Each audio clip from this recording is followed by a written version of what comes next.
بھائی منکر دیکھا تو منع کرنا پڑے گا، سوال کسی نے پوچھا تو جواب دینا پڑے گا، کہیں لوگوں کی تعلیم کا موقع ہے تو اس کو اس کے لیے آگے بڑھنا پڑے گا.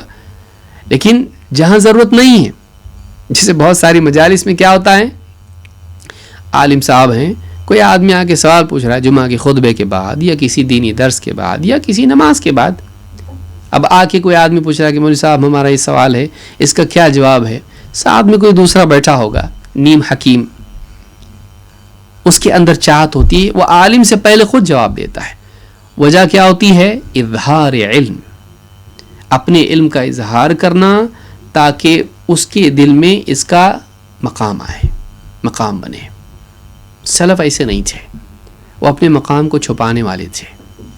یہ بہت بڑی چیز ہے، بہت مشکل چیز ہے کہ آدمی اپنے مقام کو چھپائے رہے. ہاں یہ نہیں کہ کوئی آدمی جہالت میں پڑا ہوا ہے اور آپ اس کو دین کی بات نہ بتائیں اخلاص کی وجہ سے، یہ ذمہ داری سے فرار ہے. یہ نہیں، غیر ضروری کیوں اظہار کرے بھائی آدمی، ضرورت پڑے گا تو بولے گا، وہ ذمہ داری کی وجہ سے، شہرت کی وجہ سے نہیں. تو ایک تو یہ کہ اپنے مقام کو چھپانا، اپنے علم کو چھپانا. اسی طرح سے اپنے یعنی صدقات کو چھپانا. اللہ تعالیٰ فرماتا ہے ان تبدوا الصدقات فنعما ہی، تم اپنے صدقات کو لوگوں کے سامنے دو تو اچھی بات ہے. وَإِن تُخْفُوهَا وَتُؤْتُوهَا الْفُقَرَاءَ فَهُوَ خَيْرٌ لَكُمْ، لیکن تم اپنے صدقات کو چھپاؤ اور فقیروں کو اپنی صدقات دو تو یہ تمہارے لیے زیادہ بہتر ہے. کبھی ایسا بھی ہوتا ہے کہ لوگوں کے سامنے دینا پڑتا ہے بھائی تاکہ دوسرے بھی دیں. کبھی کبھی اپنے صدقے کا اظہار بھی کرنا پڑتا ہے لوگوں کی ترغیب کے لیے. یا موقع ہی ایسا ہے کہ چھپا ہی نہیں سکتا، اس کو دینا ہی پڑے گا، سب کے سامنے ہی دینا پڑے گا. تو اس میں کوئی گناہ نہیں ہے، یہ بھی اچھا ہے، دکھا کے دینا بھی اچھا ہے. لیکن زیادہ بہتر کیا ہے؟ اگر تم اپنے صدقات کو چھپاؤ اور فقراء کو چھپ چھپا کے دو تو یہ کیا ہے؟ یہ زیادہ بہتر ہے. تو اللہ تعالیٰ نے بھی اس اخفاء کو، اپنے صدقات کو چھپانے کے لیے ترغیب دی ہے، کہا کہ یہ زیادہ بہتر ہے. تو بقدر ضرورت نیکی کا اظہار کرنا برا نہیں، لیکن اصل اس میں اخفاء ہے جو کہ اخلاص کے لیے ضروری ہے. تو یہ سورۃ البقرہ میں آیت نمبر 271 پر یہ اللہ تعالیٰ نے بات کی. تو خلاصہ کلام یہ کہ ہم اگر چاہتے ہیں کہ اللہ تعالیٰ ہم سے محبت کرے تو پہلی حدیث کے مطابق ہم کو چاہیے کہ ہم دنیا سے بیزار ہوں اور آخرت کی طرف راغب ہوں. اللہ کے قرب اور آخرت کے انعام کی چاہت میں دنیا کی حقارت ہمارے دل میں ہو اور اس کے ہم نعمتوں کے عادی نہ بنیں. دوسری چیز یہاں پر جو دوسری حدیث میں ملی وہ یہ کہ ہم اللہ کی بندگی کو اپنائیں، جو بھی کریں اللہ کے حکم کی وجہ سے کریں، اپنی رغبت اور چاہت کی وجہ سے نہیں. دیکھیں اللہ کا حکم کیا ہے اور غلام بن کے اللہ کے حکم کو پورا کریں. میرے رب کی پسند ہے، بس مجھ کو کرنا ہے، چاہے دل مانے نہ مانے، یعنی اس چیز کی رغبت ہو یا نہ ہو، ہم اللہ کے حکم کو اپنے اوپر نافذ کریں. پھر تقوی پیدا کریں، حرام سے بچیں، حرام سے بچیں، گناہوں سے بچیں. اسی طرح سے یعنی غنی ہوں ہم، یعنی ہم لوگوں کے پاس جو ہے اس کی چاہت نہ کریں، بلکہ جو اللہ نے دیا ہے اس میں خوش رہیں، لالچی نہ بنیں اور مستغنی ہو جائیں. اور پھر خفی یعنی ہم اپنی نیکیوں کو چھپانے والے بنیں، اپنے مقام کا، مرتبے کا، صلاحیتوں کا خامخواہ اظہار کرنے والے نہ بنیں، ریاکار نہ بنیں، بلکہ ہم اخفاء کرنے والے بنیں، نیکیوں کو چھپائیں، مقام کو اپنے چھپائیں. اور ہم بقدر ضرورت لوگوں سے معاشرے میں ملاقاتیں وغیرہ کریں جہاں ضروری ہو، لیکن بلا وجہ ہم اپنے اوقات کو اس طرح سے نہ ضائع کریں، بلکہ اپنے آپ کو برے ماحول سے بچانے کی کوشش کریں، خاص طور سے فتنے کے دور میں. تو یہ کچھ باتیں تھیں جو اس درس میں ہم نے سیکھی. اللہ رب العالمین سے دعا ہے کہ ہم سب کو ان صفات سے متصف ہونے کی اور ان صفات کا حامل ہونے کی توفیق عطا فرمائے. اقول هذا واستغفر الله لي ولكم.